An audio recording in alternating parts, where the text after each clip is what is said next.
wabarakatuh. Perkenalkan, saya Eva Novita dari program studi Bimbingan dan Konseling Universitas Nusantara PGRI Kediri.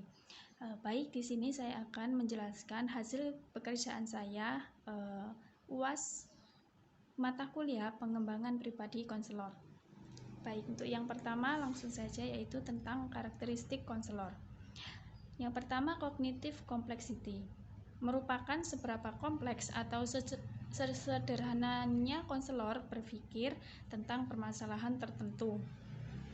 Yang kedua yaitu psychological adjustment, merupakan kondisi di mana konselor mampu beradaptasi dengan perubahan fisik, pekerjaan, dan sosialnya, atau dengan kata lain penyesuaian yang mengacu pada proses perilaku untuk menyeimbangkan kebutuhan dan rintangan yang ada di lingkungan. Selanjutnya yaitu self-disclosure, yaitu merupakan pengungkapan informasi tentang diri sendiri kepada orang lain.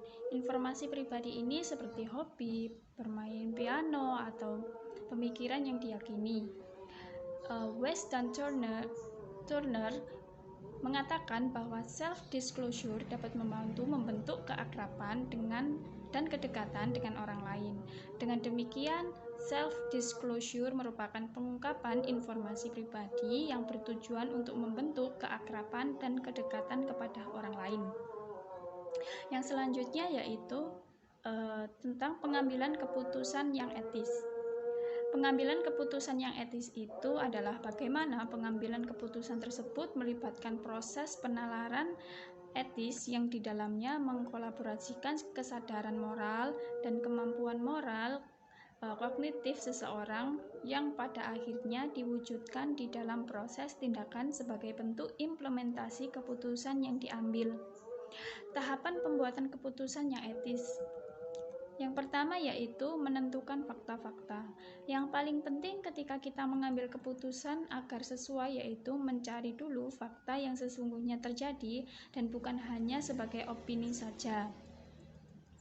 Yang selanjutnya yaitu mengidentifikasi para pemegang kepentingan dan mempertimbangkan situasi-situasi dari sudut pandang mereka. Di sini kita dituntut untuk bisa melihat dari sudut pandang orang lain. Maksudnya jangan hanya melihat dari sudut pandang kita saja, melainkan harus dipertimbangkan juga dari sudut pandang orang lain. Yang selanjutnya yaitu mempertimbangkan alternatif-alternatif yang tersedia, juga disebut sebagai imajinasi moral. Setelah menentukan fakta-fakta dan melihat sudut pandang yang lain, sudah saatnya kita mempertimbangkan alternatif yang ditemukan. Selanjutnya yaitu mempertimbangkan bagaimana sebuah keputusan dapat mempengaruhi para pemegang kepentingan, membandingkan dan mempertimbangkan alternatif-alternatif berdasarkan konsekuensi, kewajiban-kewajiban, hak, prinsip, dan dampak bagi integritas dan karakter pribadi. Selanjutnya yaitu membuat sebuah keputusan.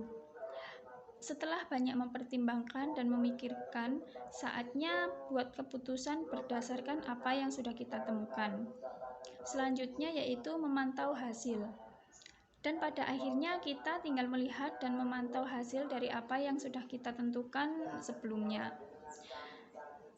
Nah, untuk selanjutnya yaitu tentang dimensi-dimensi konfidensialitas dalam praktek konseling. Dimensi konfidensialitas atau kerahasiaan adalah bagian di mana kewajiban seorang konselor untuk menyembunyikan nama narasumber, informasi atau informasi itu sendiri dari pihak ketiga dan dalam kondisi tertentu. Dengan demikian, privasi berkaitan dengan orang pertama, yaitu komunikator. Sedangkan konfidensialitas terdapat pada orang kedua atau komunikan. Selanjutnya yaitu tentang kepribadian konselor yang seperti apa yang diperlukan untuk mewujudkan konseling sadar budaya. Yang pertama, kepribadian konselor yang diperlukan untuk mewujudkan konseling sadar budaya yaitu Konselor harus memiliki asumsi, nilai-nilai budaya, dan kecondongan keyakinan dan sikap antara lain, yaitu konselor sadar budaya tidak menyadari akan pentingnya kepekaan budayanya.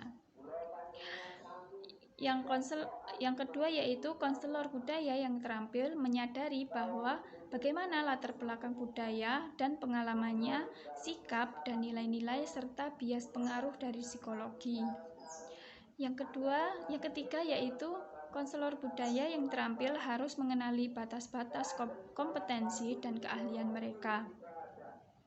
Konselor berbudaya juga mampu menciptakan rasa nyaman serta tidak membeda-bedakan ras, etnis, budaya, dan serta keyakinan. Selanjutnya yaitu tentang prasangka dan stereotipe dalam konseling multibudaya.